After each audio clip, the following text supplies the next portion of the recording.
ओ mummy जी, ये लीला अभी अभी अपने घर से बाहर निकली है। मेरे ख्याल से कहीं जा रही, लेकिन अपनी गाड़ी में नहीं, किसी टैक्सी में। आपके मोबाइल पर उसका फोन आया था। क्या कहा उसने? सिर्फ उसकी आवाज सुन और मैंने फोन काट दिया। लीला, आई एम सॉरी कि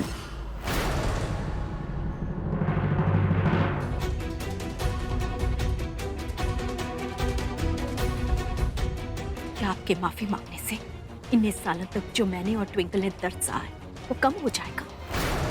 मेरी बच्ची ने बिना बाप के सहारे के इतने साल निकाले, क्या उसका बचपन आप लौटा सकते हैं?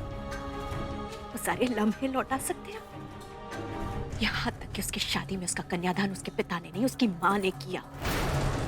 आप ना तो एक अच्छे पति बन पाए, ना ही एक अच्छे बाप।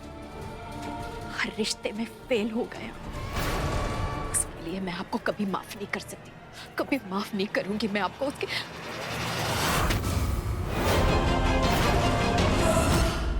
अब उधर वो माँ, अनीता आंटी और चेरी भी अभी इस रेस्टोरेंट। मैं आपके घर आया था तो मैंने देखा आपको टैक्सी में बैठते हुए। मुझे लगा आप किसी प्रॉब्लम में।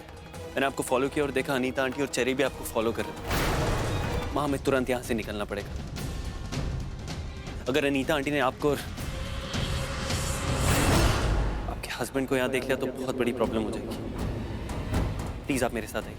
हाँ। आइए, जल्दी आइए। इतने साल बिता दिए आप दोनों ने ये सोच करके कि इस दुनिया में नहीं रहे, वो सब एक झूठ था माँ। इनके गम में जीते रहे, दुनिया से लड़ते रहे, सफर करते रहे, ये जानते हुए भी आप इनसे दूर रहे। बस हाँ, आप और आंसू नहीं बहाओगे। मेरी माँ की आंखों में आंसू देख रहे हैं, ये आपकी वजह से आज तक आपके गम में आंसू बहाती आई हैं। और आज इन आंसुओं की वजह है वो धोखा जो आपने इनको और इनकी बेटी को दिया। कोई कैसे अपनी बीवी और बेटी के साथ ऐसा कर सकता है? कुछ फर्क नहीं पड़ा? सोचा एक बार भी? आपकी मौत की खबर सुनकर क्या हाल होगा इनका? इनको ढूंढने की कोशिश की, ख्याल भी आया, फर्क भी पड़ा, जिंदा है कि नहीं? मुझे ये समझ नहीं आ रहा, कोई इंसान इतना खुदगर्ज कैसे हो सकता है कि पूरी उम्र निकाल दे एक झूठी जिंदगी जीने में, अपनों को धोखे में रखने। मैं जानता हूं मुझसे बहुत गलत हुआ है, लेकिन मेरी भी कोई मजबूरी थी जिस वजह से ये। आपको क्या लगता है इस धोखे को, इस झूठ को मजबूरी का नाम देकर बच जाएंगे आप? चलिए माँ, हमें ट्विंकल को सारा सच बताना होगा। उसे भी तो पता चले जिस इंसान के लिए बचपन से आंसू बहाती हुई आई है वो दरअसल इस लायक भी नहीं कि उसे याद भी किया जाए। चलिए। ना पुत्र, हम ट्विंकल को नहीं बता सकते कि उसके पापा जिंदा है। अगर ट्विंकल को उसके पापा के धोखे के बारे में पता चलेगा ना, वो बुरी तरह से टूट जाएगी पुत्र। तो मेरी बात मान ले, तू मैंने वादा कर, तू ट्विंकल को कुछ नहीं बताएगा। ट्विंकल को कुछ पता नहीं चलेगा पुत्र इसके बारे में। ठीक है मां, नहीं बताऊं। हेलो सर जी, आप यहाँ पे क्या कर? अपनी बीवी से मिलने आए हैं क्या? मिल गई? नहीं, तुम यहाँ क्या कर रहे हो? अरे सर जी, आप मेरा छोड़िए, अपने बारे में सुनाइए। वैसे अगर आपकी बीवी नहीं मिली है तो क्या आप अपनी गर्लफ्रेंड के लिए वेट कर रहे हैं क्या? लीला तनेजा आने वाली है क्या? बकवास करना बंद करो and just get out from here. Oh relax uncle ji, चला जाऊंगा, इतना घूरने की जरूरत नहीं है।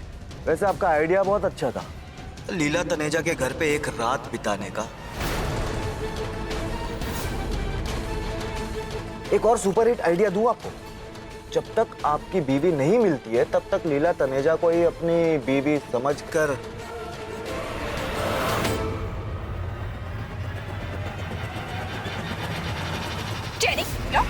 ट्विंकल भाभी जी,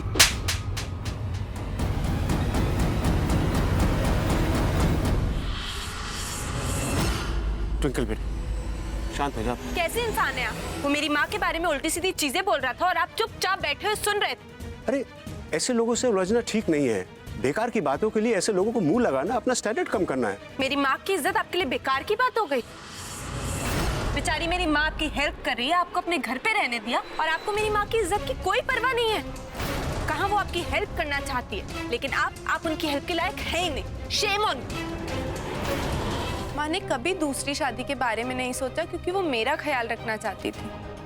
लेकिन चिंकी, अब तो मैं बड़ी हो गई हूँ ना, अब तो मेरी शादी हो गई है, तो अब मेरी माँ अकेली क्यों रहे? मेरी माँ को भी पूरा हक है कि वो अपनी जिंदगी अच्छे से जिए, उन्हें सारी खुशियाँ मिले। मैं उनकी दूसरी शादी कराऊंगी। Are you serious? तू लीला आंटी की दूसरी शादी करवाना चाहती है? Of course, और इसमें इतना चौंकने वाली क्या बात है? अब मेरा फर्ज बनता है कि मैं अपनी माँ की खुशियों के बारे में सोचूं।